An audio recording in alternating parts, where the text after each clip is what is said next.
Essential Garage Tape Pack, the only #1 garage tape pack channel on YouTube.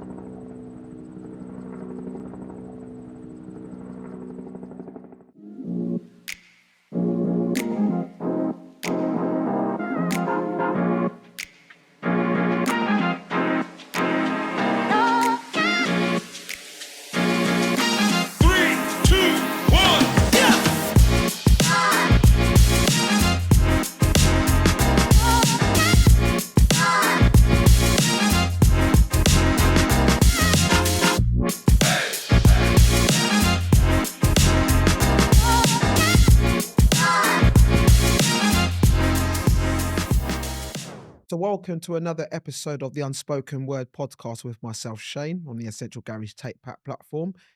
Today's guest is a guest I've been waiting to have on this episode particularly. He's supported the channel in many different ways, and he's been in the business and industry for well over 25 years, and his journey is very similar to mine and how I've started as well.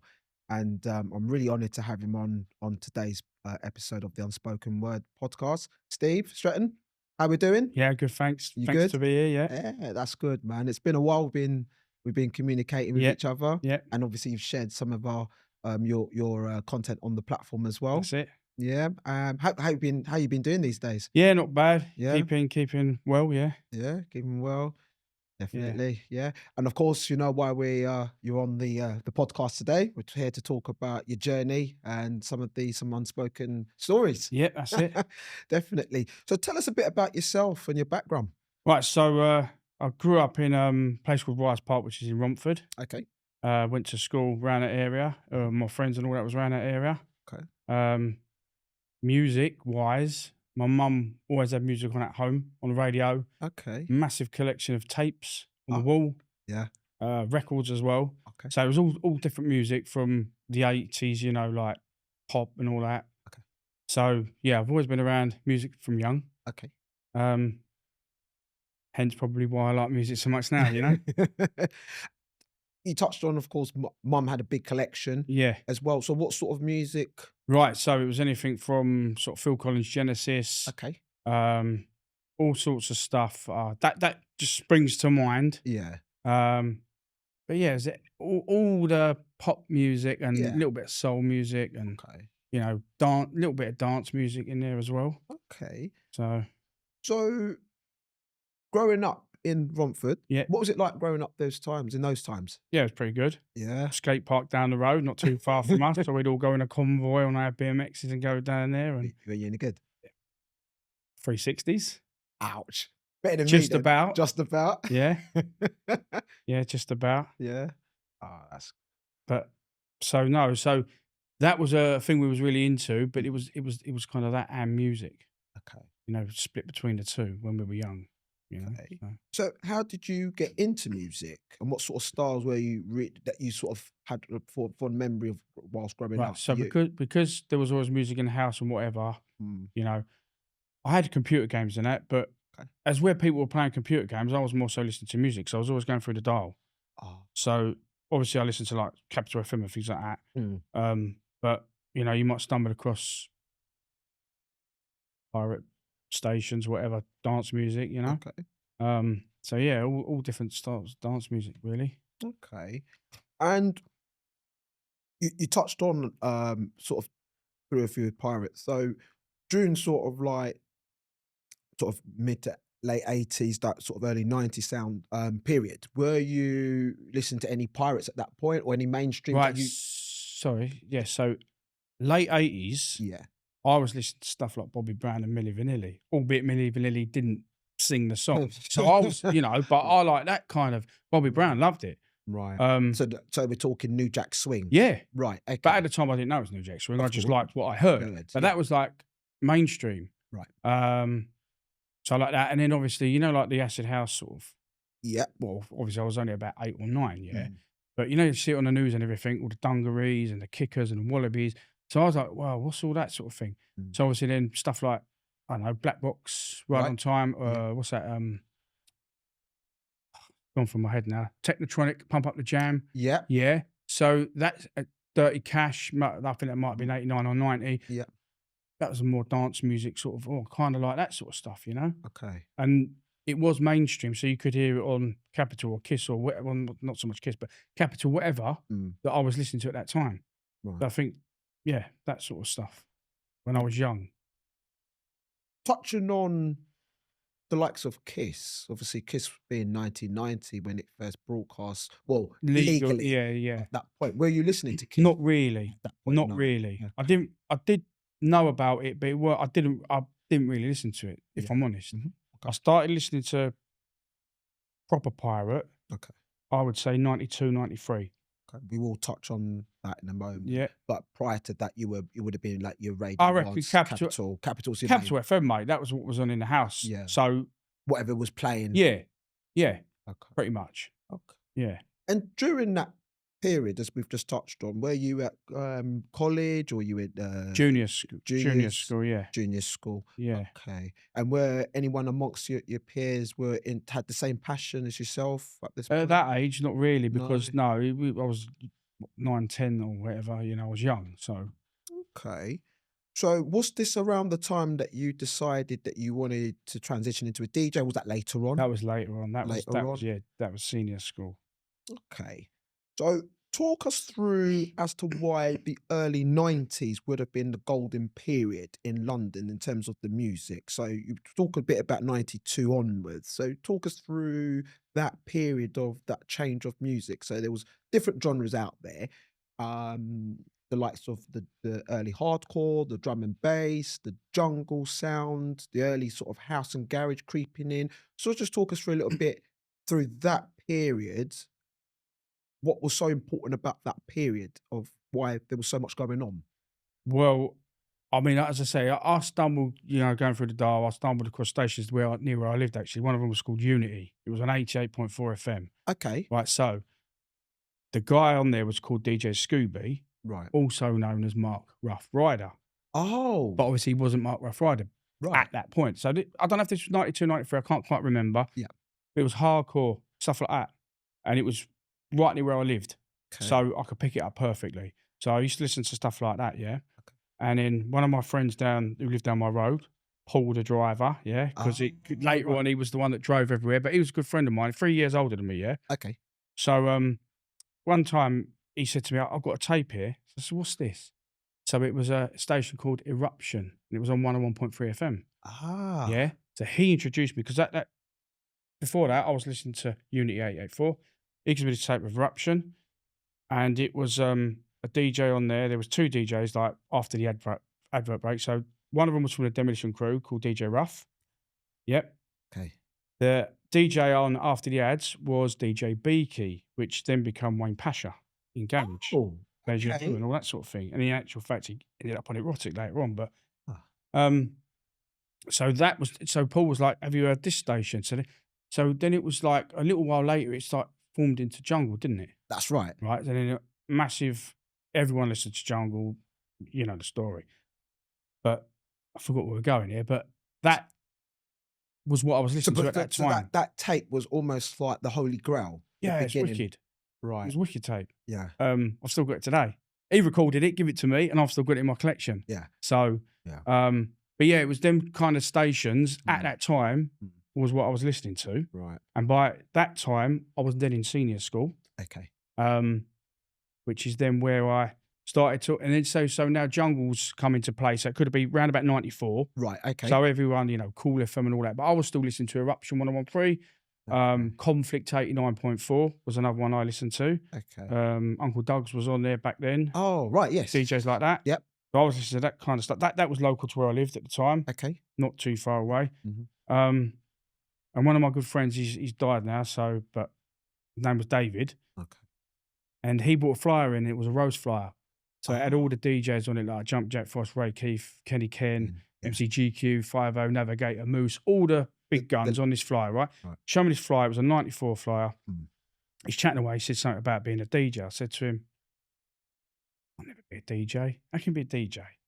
I think he said something about he's going to get a set of decks. Okay. It was about 13. It's never going to happen. Didn't believe it.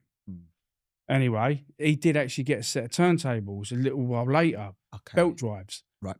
So I thought, this could be something I want to do. So later on down the line, by the time I was about 15, so I was buying, because we had a record shop where we lived in Romford called Boogie Times. Right. Okay. Yes. They had their own suburban-based label and all that. Yep. So we'd go down there with our pocket money, whatever. David would come with us, a few others. We started buying jungle tunes. Right. Yeah.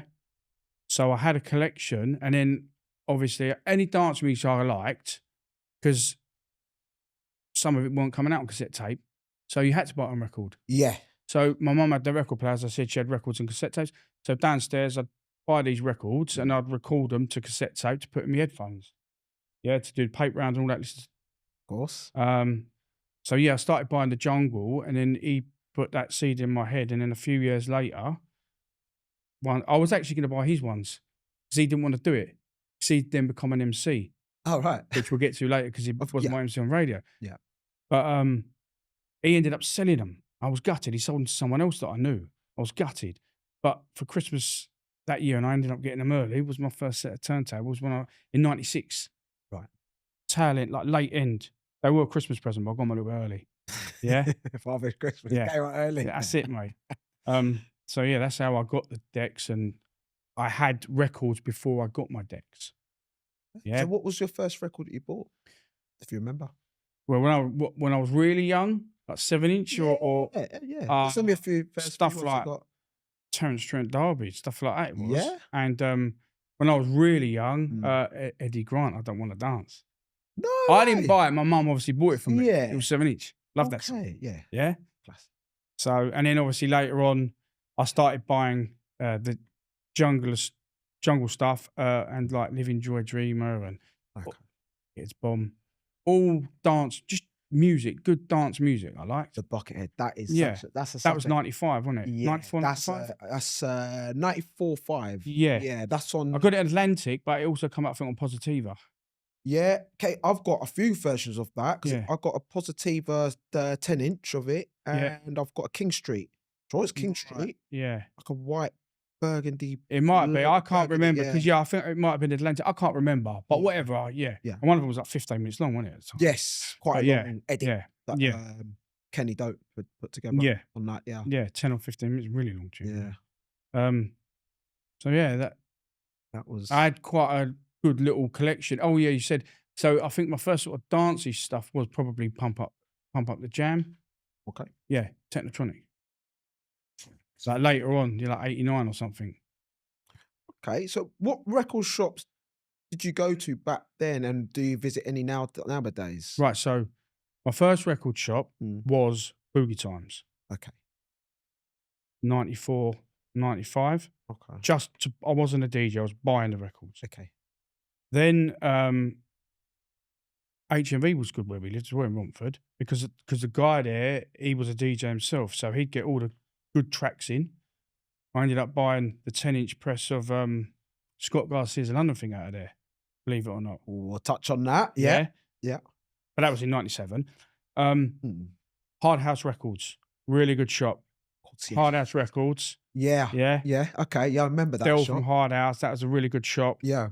That was sort of tail end of 96, 97, 98. I was buying tunes from there.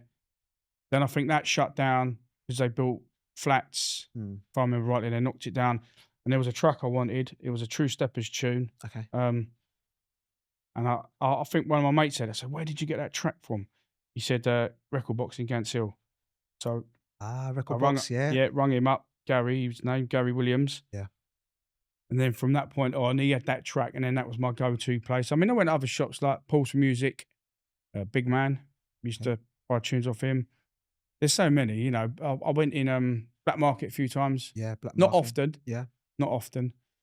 My go-tos were Hard House, Boogie Times, and Record Box. And how for you in those times as well, like the community of shops you're going to, like you must miss those days because it was good. Yeah. Yeah. Well, Boogie Times, before I bought records in there, I used to go just to get flyers because I like the artwork on the flyers, right? Then you'd have a little bit of money. Yeah. and you'd buy a couple of like the jungle tracks, Yeah. but didn't have a lot because I didn't have a lot of money. So, you know, that was it really. Just go there and buy the tunes, and flyers. Flyers, yeah. I mean, I love flyers. Yeah, big flyer collector myself. So I still got. you got it. Yeah. That's another conversation for another day. Yeah. So, when did you transition into playing more of the UK house and garage? When did that come about? Right, there was another thing here. Just before? Yeah. Okay. Radio station, Juice 94 FM. Juice. Right? Juice 94 FM. Okay. Probably my favourite station before I got into proper garage music. Right. Right? So you had the hardcore and the jungle, but around this time, it was Juice 94, more house-based. Right, okay. Yeah? Okay.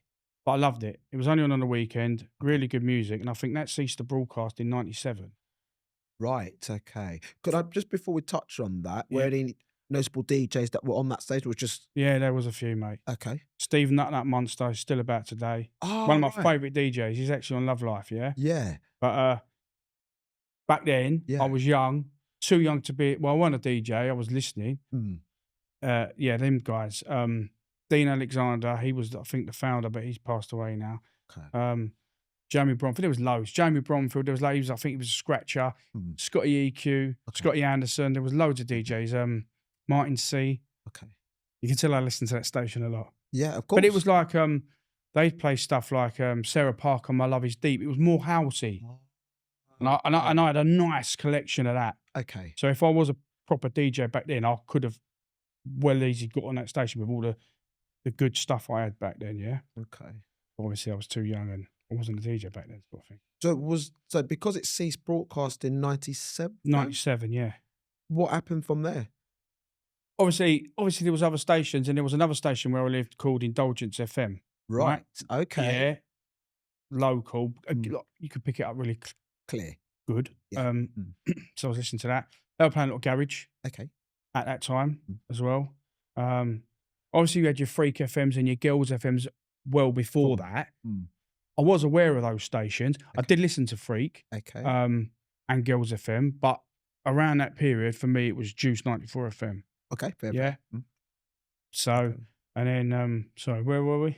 Where we were talking about the transitioning into, how did you transition into playing house? Yeah, I think, at this point? Yeah. So I was then starting listening to other radio stations and obviously going to the record shops, and then, like, you know, you'd get a big pile of tunes. They'd either play it to you behind the counter. Of course, or you could go to listening post. Yeah. And then I think by whatever, I don't know, I was just playing garage music. Okay. I was buying garage tunes. So, which brings me to my next question. If I pull this out to you and I show you this. Here we go.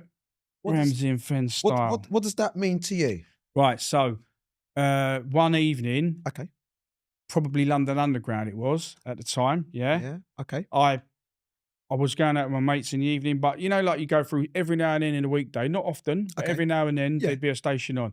So put the tape in, press record, because I had a paper round in the morning, so paper round, listen to my cassette tape, that sort of thing.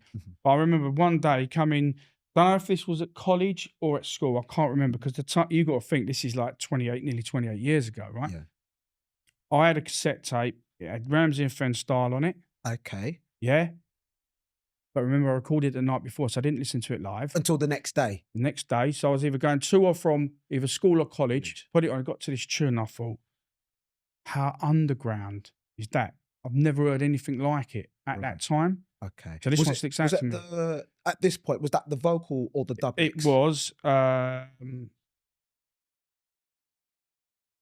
the dub mix. It's the dub mix. Okay, yeah, the dub mix. Woo, girl, I like that. Yeah, it's the dub mix. Yeah, mate. Yeah. Okay. Big tune. So that's an early. This is underground to me. Right. It might, you know, people might say, oh, no, that's to me. When I heard it, it was like that was the very first. Well, you know, before this, I mean, you had stuff like Tina Moore, didn't you? Yes, which we will touch on. Yeah. You know, and I waited a long time to get that track when it came out. Well, no, we will surprise you now. Tina Moore. Right, Tina Moore. But we will touch on this. So this was out on a Locked On album mixed by Todd Edwards. Yeah, don't know if you know about that. Locked on yes, Volume 1. the- So we had that in school. That Right. tape was going around school. And again, it was one that I recorded and put on my headphones. So it was a wicked mix. Yeah, I Every absolutely tune is a loved it. banger on that. Oh, absolutely. But then they brought it out unmixed, yes, as an they album. did. Yeah. which, Mark, I've still got your copy of that, mate, right? But you'll get that back one day. One day. One day. Anyway, yeah, that's got some killer tunes on it, right? Yeah. But so when I heard that was in 96 and I wanted it and I had to wait till it got released on this. I got this in April 97 along with Rosie Gaines. Closer Than Close? Closer Than Close. Both April 97. The other one was on Big Bang Records, the pink one. Yeah, Rosie Gaines. Yep. Some of my favourite tunes there. And I did like the Tough Jam mix on that, but I always used to play the Kelly G. Yeah. Of course, yeah. Yeah. So, yeah, big tunes. But back to the Ramsey and Fenn style. So just talk us a little bit through that. So you're doing your paper and you've come across that this track is underground. You're like, wow, this is changing. Yeah. Like, from that period, did you pick up a copy at the shop? What was the journey from that period? Right, I can't remember where I got this from. Okay. I got it back in the day, so it could have been the HMV in Romford at the time, because like I said to you, the guy was getting some really good garage tunes at that time, yeah? Yeah. Or it could have been Hard House. Okay. Yeah. Another tune, which I definitely got from Hard House, which was like that two-step sound, Why Try Baby. Right, okay. So similar period. And I remember I was in Hollywood's in Romford and Yankee was on the decks. Don't know if it was with the Bubbling Crew or just Yankee. Just on his own, I yeah. heard this tune. I said I didn't know Yankee at the time then. I went up to the booth and I said, what's this? What's this? He told me the name of it. I remember him saying, you won't get this. But I remember the name. I rung up Hard House the next day. He had it. He got it on a white. No way. Yeah. Banger of a tune. And then by this point, so then when I finally do get onto the radio, yeah, these were the tunes on my first radio show ever. That tune right here, okay, I played that on my first ever radio show. Wow. October 97. Right. So Okay. I had a nice selection of garage by that point. Okay. So you talk about a few of the early stuff for your journey. So your Why Try Baby, Ramsey and Fenn style, Yeah. Keen and More, 500 Records, Find a Path, New Horizon. Sneaker Pimp, Spin Spin Sugar, Yeah. So these are the sort New of Recon Soul, Runaway. Runaway. Yeah, I'm a okay. Van Helden mix. Mhm. I had obviously Sugary Sweeter, Absolutely. Nightlife. Yeah. Kim English. RIP to Kim English.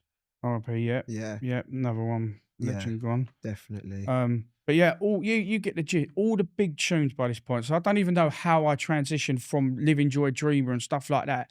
I can't quite remember what the point was, but this tune here I remember on the cassette tape. Okay. Got that, and then from there started collecting all the tunes. Yeah. So did you attend any of these any events or during the mid-90s at this point? And what was the atmosphere like when you were Right, so I was still in school I left in 97. Okay. So I didn't go to London clubs till later, and that was only when I ended up DJing at them, yeah. So Okay. so I was going to Hollywood in Romford. Mhm. Three DJs I remember there. Okay. Gordon Phillips, Lionel JJ, Richie, and Tony Nichols. Okay. And Tony Nichols was playing house, but he was also playing a little bit of garage like Booker T, Right. and all that. And I was going there. He was a resident every Friday. And I'd go, we were only 16 at the time, so we wasn't even old enough to be in the club, yeah? Yeah. But we were going there every Friday. So he got to recognise my face and everything, but he was also on Indulgence FM, Right. which is how I got on Indulgence, Okay. my first ever radio, because I was going down there every week. He got to know my face. I used to say hello to him. And one of my mates said to me, he said, go and ask him for a show. I said, never had the guts. And then one day he was egging me on. And I went up to the Tony and I said, all right, mate. He said, yeah. I said, when are you going to get me on your station then? It wasn't his station, but I didn't, So he said, well, you're a DJ. I said, yeah. He said, you any good? I said, yeah, I wasn't really. Belt drive, you know what I mean? Yeah, great. But really good record collection. Anyway, long story short, I think I met him the week after and I ended up covering his show because he was doing a gig up in Clerkenwell New Road or something. I can't remember. Okay. Somewhere south. Can't remember it now. But it was Imperial Gardens, 299 Camberwell New Road. Of course. Under and the bridge. His Yep. event was called Shag, Sexual House and Garage. Okay. So I think that night he had an event there. So he said to me, "Can you cover my show this Sunday?" That was it. That's the start of my journey, mate. Wow. Yeah. And what was that like, that first show? Excellent music, terrible mixing, Nah. right? But obviously it was in someone's flat. Again, the guy whose flat it was, Nicky S., excellent bloke, RIP, passed away a couple of years ago, but wicked bloke. So met the guy, right? Nicky New and Alex Lee, yeah, they were the guys that run that station. Yeah. So I met Nicky New downstairs. Yeah. Goes up, open the door, normal flat. Yeah. But there's kids running around, there's loads of people and all that. Yeah. Never done radio before. I think they thought I was older than what I was as well. You know. I think they thought I knew what I was doing when I didn't. Yeah. So the decks are over there in the corner. Go and do your thing. That was it. Yeah. Thrown in kind of at the deep end. Just never spoke. Before I got there, he said, "What's your DJ name?" I haven't got a DJ name. "What's your name?" "Steve." Steve. Steve Stritton. Okay, go on. Where you go. That was it. Wow. Yeah. And then, that was it. Done the first show. Really nervous, but really enjoyed it. And from that point on, I was really hungry for it. They gave me an 8 to 10 Saturday morning breakfast show. The first show I'd done was a Sunday 6 to 8 at night. Okay. Yeah. Cover show. And then I had done breakfast show 8 to 10. Okay. But what I used to do, because I got on really well with the guy who lived there, was go there. The DJs would go on 8 till 10 at night, sometimes 10 till 12 after they'd finished setting up. They'd go and do their show, whatever, like. Then I go on at midnight.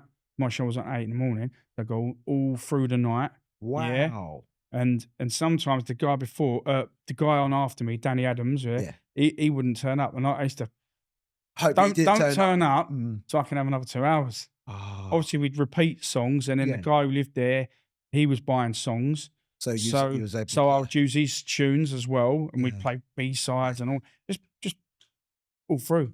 Loved it. So what period we're now talking? 97, 98? October 97 I got on there, and I was on there for basically nearly a year till about October 98, and then that ceased broadcasting. But remember I said about my mate David, who passed away, who got the decks, blah, blah, blah, become an MC.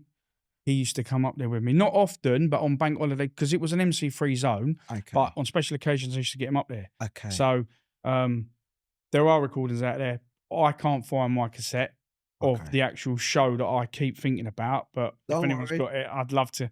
You know what I mean? Yeah. But he used to come around my house as well. Before I got on radio, in the summer, so when we left school, I think July or whatever, you do exams, you have that period before you go to college. That's right, yeah. Right, so in that little period, he'd come around my house and we'd do mixtapes. Right. And he was MCing. So by that point, I could mix on the decks at home because they were belt drives. But then when I got on Indulgence, they were Technics. Yeah.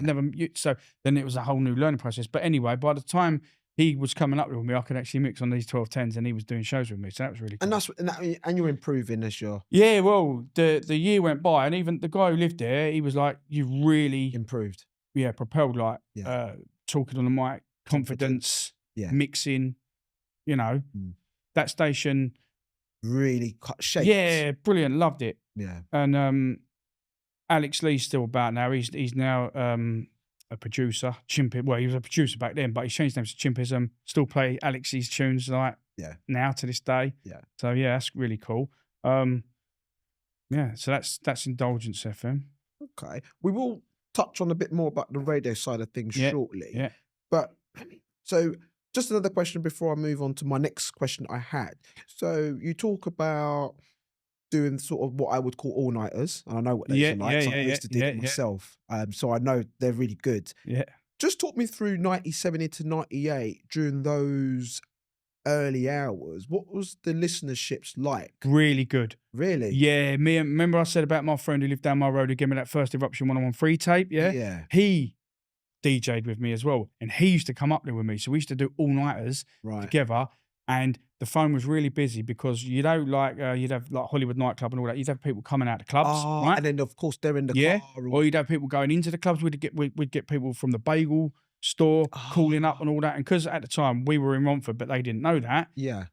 sometimes Paul, the driver, with his car, he'd jump in the car, drive down, get free bagels and all that from the shop right next to Hollywood's. So, you know, you come out of the club, there'd be, I think it was a bagel store. I remember people would get their food when they go home.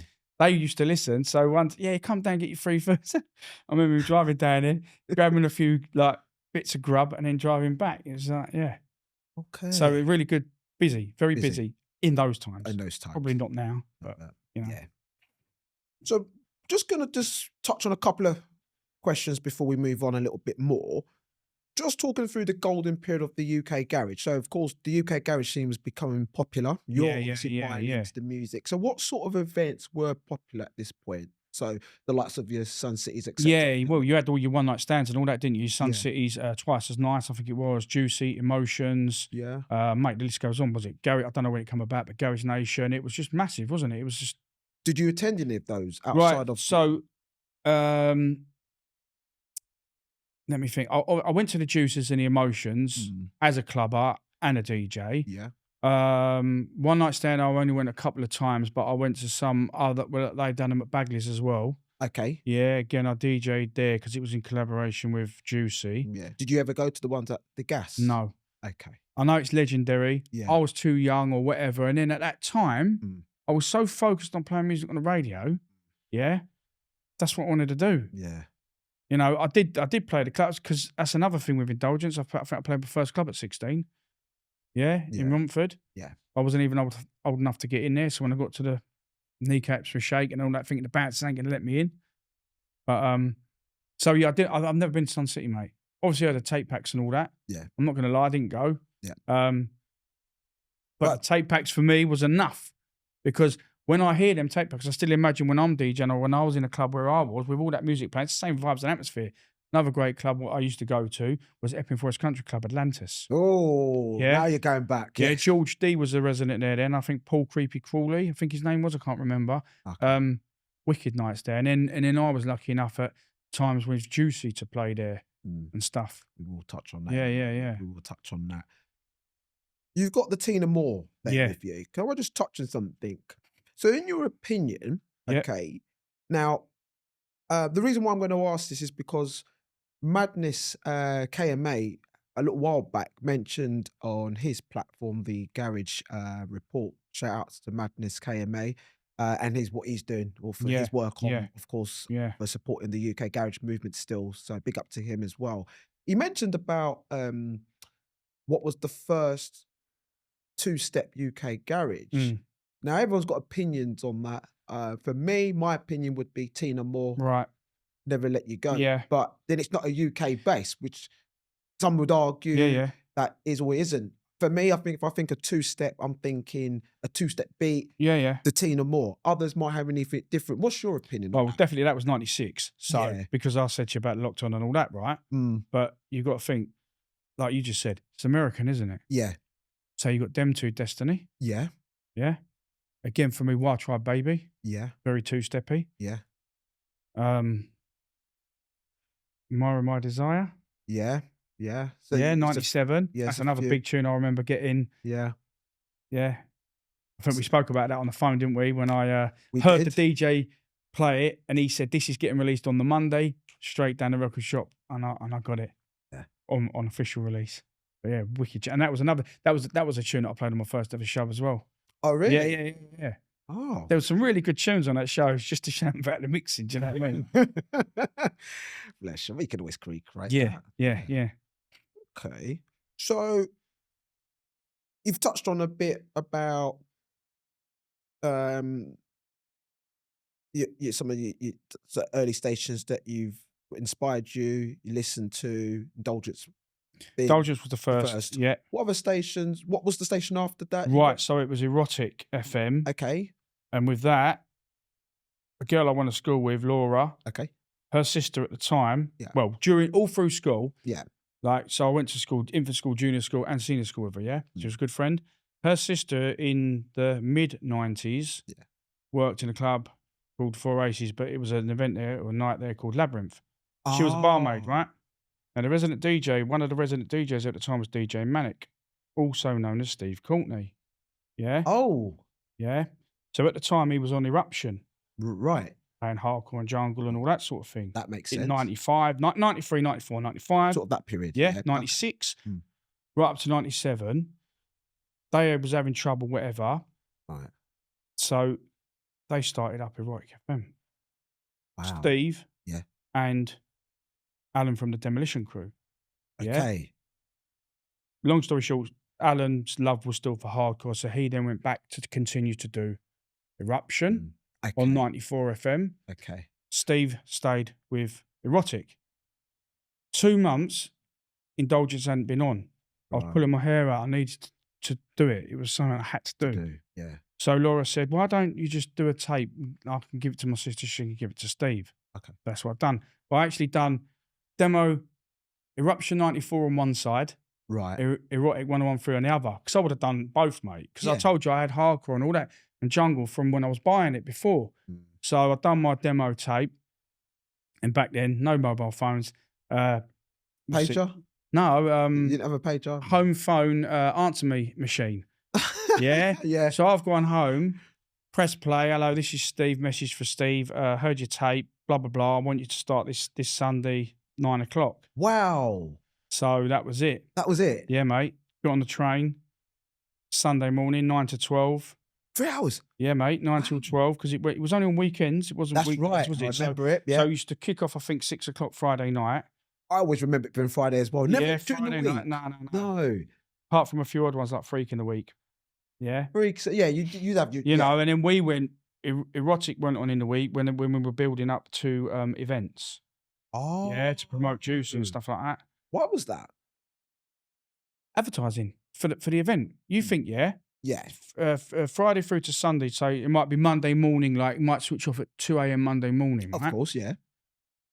But to maximise Your audience and promotion, yeah, because you didn't have internet, obviously. Yeah. So people are going to tune in a week. They're going to hear, don't forget about so-and-so, this event on... Juicy at Hollywood. Yeah. It's right. I come with you. So, yeah, I got on that station, Erotic. Remember my first show was on in November 98. Play stuff like Myra and We Can Get Down. Now we're talking. Click Good Rhymes. Yeah. I think Check That Groove, TJ Casey's. Yeah, all them that big tunes. Yeah. I still got that tape as well. My first show on that as well, yeah. We need to talk about that. Yeah. We need to talk about that. Mate. Yeah. I could mix I could mix by then as well. Do you know what I mean? Yeah. I'd had a year on radio, so really good station, loved it. I was on there. And that's how I discovered you. Yeah. Believe it or not. Yeah. I discovered you 99. On Erotic. By that point, it was massive. Yeah. I mean, don't get me wrong, every station, you know, DJs was on whatever DJ was on whatever station thought their station was the best, but Erotic was very good. Like, I really enjoyed it. It was an MC3 station. It was. Although I did like MCs. I liked MCs. I like MCs, yeah. But yeah, we just done our thing. We presented to shows. We done our thing. Yeah. Phone was always busy. Yeah. Yeah. And then obviously over the years I changed shows. I think I've done Sunday 2 to 4. That was one that I've done for a long time. So I started Sunday 9 to 12. Then I think I've done 12 to 2s and then 2 to 4s. 2 to 4 Sunday was my thing for a long time. Okay. Yeah. So just talk us through briefly. Oh, thank you. Okay. Talk us through just briefly about some of the station events that you did with Erotic. What was those like? Yeah, really good, really busy, really popular. The first one I done was going back to the first club I ever played, which was Chalmers in North Street, 27 North Street, Romford. Okay. Chalmers, there was another name for it. I can't remember it. And that's Cellar Bar, right? Okay. So I played there first with Indulgence. Okay. But then the first thing I ever done for Erotic was there as well. And the night was called Dreams. Okay. Right, I think the lineup was DJ Yankee, Steve Courtney, RIP, Jason K. Yeah, Ray Hurley, I think me, and another DJ from Erotic called Damien Oman. Oh, right, yeah. Yeah. Mm-hmm. So that was the first thing I ever done for Erotic. What was that like? That was wicked. It was only a little club. Yeah. Yeah, but I just remember thinking... You're on the floor. Yeah, mate, look at all these names, man. Yeah. Ray Hurley, one of my favourite producers, you know what I mean? Yeah. Yeah. So, done that, and I think at the time I thought maybe we got booked, me and the other guy, because we were local to that area. Yeah. You know, maybe we would bring our friends, I don't know. And then obviously... That was 98 or might have been early 99, but it might have been 98. I can't remember. Okay. So don't quote me on the year. And then like later on, they started doing, Yankee was doing Juice and Emotions. Right. Yeah. Okay. So whatever, Yankee was on whatever other stations, then he'd come over to Erotic. And then the first birthday bash, although it came on in September 97, they had their first birthday bash in May 99. Yeah. That's the one we've got on the channel. Yeah. Essential exclusive. Yeah. If you yeah. like, go EZ. check that out. Yeah. Yeah. EZ. Right. That night was wicked because I'd played there a couple of times before, Okay. but that must was have been- my club because it was local to me. I loved it anyway because they played all the house and everything. And then it started doing, that was bank holiday weekends, it was garage music, it was Erotic FM. Yeah. I was on there, I was on the lineup. I played upstairs. Yeah. It was a good 2 or 3 rooms, weren't there? I think there was 2 rooms. There was Yeah. the main room downstairs, and then you had upstairs, which was like a balcony. That's yeah, right, and then you yeah. had a VIP bit over there. Now the Erotic FM boys played in the balcony, in the VIP, Mm. and then obviously like the big guns at that Obviously. time, main room. Yeah. I remember going up there, and there was like everyone who I knew because it was Romford, and they listened to the radio. They all came down. But so picture this year, the room was pretty much empty. I think I might have been the first DJ or the second DJ on in that room, right? Yeah. Kicked off with a little bit of luck, yeah? Yeah. Second tune was Hyper Funk, Antonio. I remember, right. So I told you, I'm not one of these DJs. My head's always down. I'm concentrating on what I'm doing. I do look up, but, Yeah. you know, You're I'm observing what's going concentrating. on. Yeah, You're I'm concentrating. yeah. Yeah. I heard cheers and roars. I've looked up. Wow. Room was rammed, packed, Wow. solid, yeah? But it was me and my friend Scott Okay. and my now brother-in-law, NJ, right? Okay. We had a little crew called the Essential Grooves Crew. We'd done our own events, but I don't know. No, so we hadn't started our events then, but we were good friends on the radio. Yeah. And we was all on the mic, come on, girls at the back, give us a noise. It was wicked in there. Right. Yeah, that Yeah. was that memory Mm. in that room. Then I remember downstairs, EZ, yeah, he's playing his set. I'm looking over the balcony. He gets this tune, Funk on a Roll. Oh, It's yeah. on that set. Right. Yeah. James Brown, Funk on a Roll. Yeah. Yeah, The I bump remember and he flex gets mix. yeah. He picks it up, he spins it around like that, bosh, straight on, cues it up, wallop, yeah? But the No best, way. Yeah, but the best thing about that, when he's playing his dub play, Toki, MC Toki, gives me a little mention on the set. That was my claim to fame back then. So if you listen back to that tape, I'll get a big up on it. Wow. Yeah. Look at that. Yeah. And Steve Stritton done a wicked set that night. Yeah. Everyone done a wicked set. It was quality. Yeah. It was a really good atmosphere because I say I knew because I was from that area and I was going there all the time. I knew all my friends was there anyway. Then all the radio listeners, it was good. It was wicked night. So there's obviously we're getting towards the end of the 90s and the garage is popular. Yeah. Why do you think there was a sudden change to the scene, in your opinion? Right. So again, very, very, very big station, but I only listened to it when they played Hardcore and Jungle, and that was Jacko, big up Jacko, right? Yeah. This was Rinse FM, yeah? Mm. So I didn't really listen to Rinse, but obviously Wiley's and the Dizzies and all that, they were doing their thing, Slimsy and all that. Okay. I remember at that time people talking to me and I'm like, I don't really like it. Don't get me wrong, I bought a few of the tracks. I think it was a Musical Mob, Pulsex. Yeah. I had a few bits. I had a few Pay As You Go Cartel tracks. I think No We, I can't remember, yeah? Because it wasn't really my thing, but you got to keep current and you got to play, especially if you're playing in clubs and radio, you got to play for the people. If they're ringing up for it, you got to play it, yeah? Absolutely. That's what we did, yeah? Yeah. I weren't really keen on it. Okay. So, and at that time, Erotic was coming to a close, whatever. Mm. And that's when I changed my music. Right. Yeah. Okay. So all that was going really big. Okay. So how did you Grime was coming through and it wasn't really my thing. So how did you sort of rediscover yourself? Well, at that I stage? went on Passion FM at that point Okay. and I started playing like old school 88, 89 house music, Okay. right? Because I said I was buying all these other bits and pieces. In the meantime, I thought I better get a back catalogue. So there's another record shop, Crazy Beat in Upminster. Spent a very small fortune in there, let me tell you, yeah? So I'm buying like old school, all the big tunes, Frankie Knuckles Tears, all that sort of stuff. So I was playing that on Passion FM. Passion. Yeah. Okay. Along with 80s soul music. Because again, that was another genre of music I really liked. So I was buying all that out of Crazy Beat at the time. Got a nice little collection, Okay. And Funky House was really big at that time.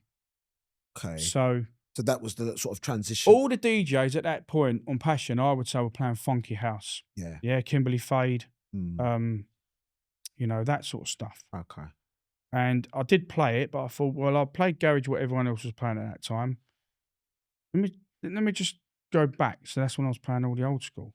Yeah. And I started getting bookings for all the old school stuff. Okay. And just to wrap up a little bit further on. So what other stations after Passion did you do? I've probably done some before that as well. Class FM, that was in Southend. Yeah. Passion, Shine FM. Yeah. So I wanted to start playing garage again. Yeah. So I went on Shine, 87.9. Yeah. Done that for a couple of years. Then I ended up going back on Passion because I was getting loads of bookings through Passion. So I thought it makes sense to go back on Passion. Yeah. Then I think they ceased to broadcast. Okay. And online station visionradiouk.com. Okay. Went on there in 2014. Done my first show. Okay. 10 years later, I'm still doing stuff for Vision. Okay. Yeah, that's like all styles of music. Really good station, garage, house, old school. So I fitted in nice. I could play anything I wanted. Like, And you still doing stuff on? Yeah. Tuesdays I still do my show on there. Again, it's like garage, old school, new school garage, because that's what. Yeah. It's like playing new garage again now. Okay. Yeah, and Love Life Radio. Yes. Yeah, on a Thursday, 3 till 4. Yeah. Power Hour. Shout outs to DJ Rams in the box. Yeah. Maestro as well. Maestro, yeah. Absolutely. Yeah. So and Steve Monster's on there, like I said. Of course. Yeah. So I'm doing that on a Thursday. Okay. School run raving, whatever you want to call it, the Power Hour. Nice little hour. Yeah. That's not. But like you said to me about record shops, yeah, I've rediscovered my love for new garage. Oh, that's really good. Right, so I'm now buying a lot of vinyl. That's good. Which is new.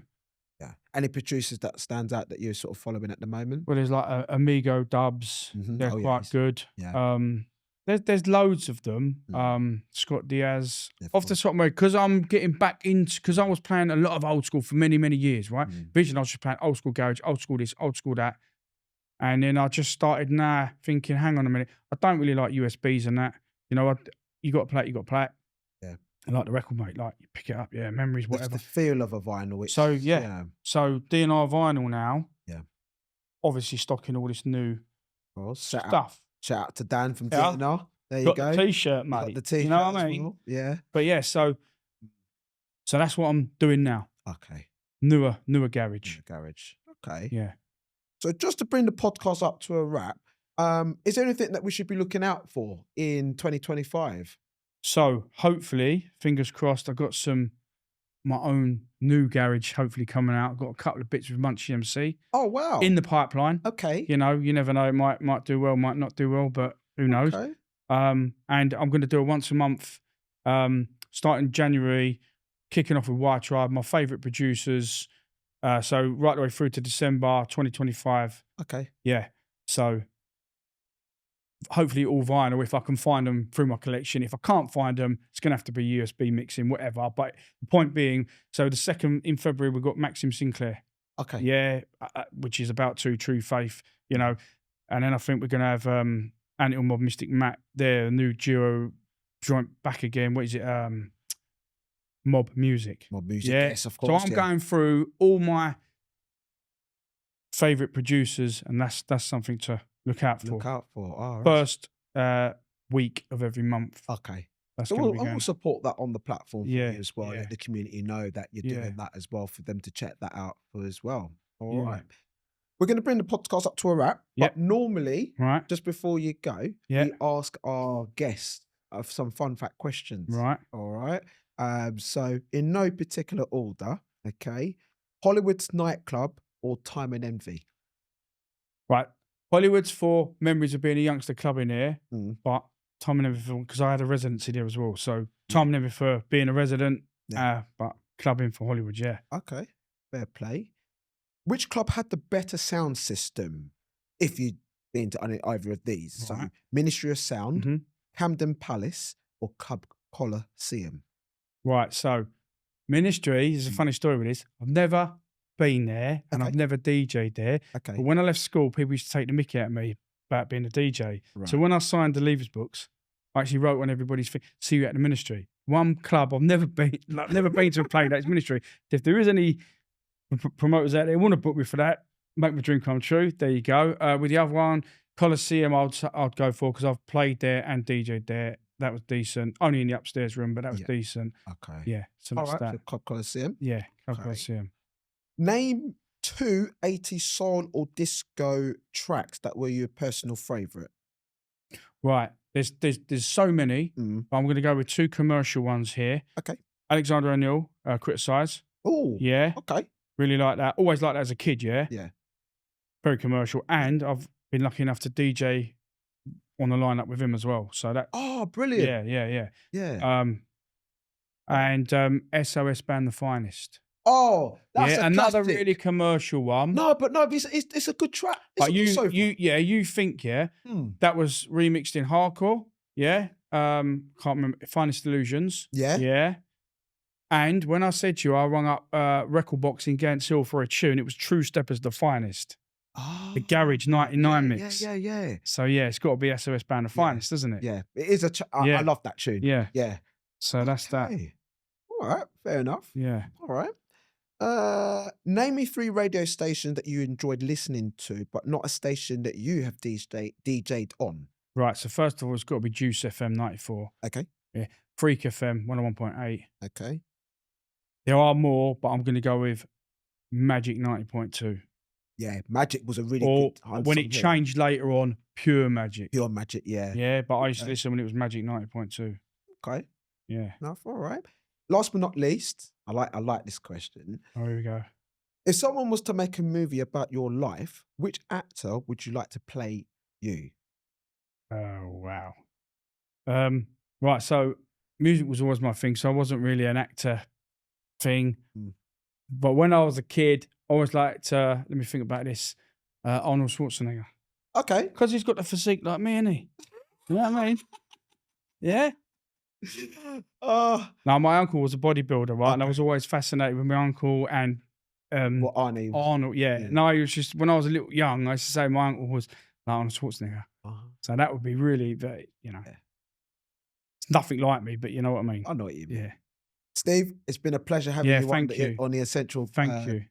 Garage Tape Back podcast. The Unspoken Word. You've definitely spoke some unspoken truths today. Yep. And I wish you all the best in 2025 with your podcast journey and how that comes along. All right. Thanks very much. You're most welcome.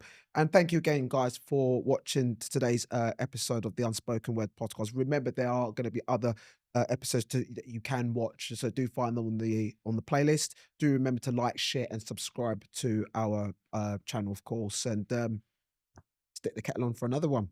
Thank you, guys, for watching. Take care. Bye-bye.